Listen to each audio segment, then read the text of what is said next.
Well, g'day everyone and welcome to our kitchen. I hope isolation is treating you well and you're not going too stir crazy. Got a little treat for you today. I'm going to show you how to make our ANZAC biscuits. So I was taught how to make these biscuits back when I worked in a bakery by one of the best biscuit makers going around, Bob Rollins. You only need a few simple ingredients. Something that does come in handy are electronic scales. These were great in my early 20s and now I use them for cooking, which is good as well.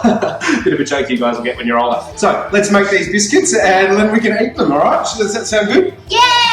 Okay. Yeah! In goes some flour. In goes some sugar. In goes some oats. Oh, coconut. Mix it. Ziggy pudding in the butter. Golden syrup. Water.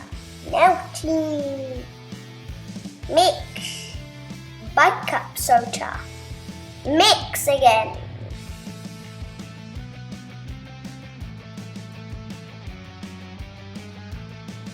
Pour. Mix again. Mix. Stop. Roll up. Press them down. In goes the oven.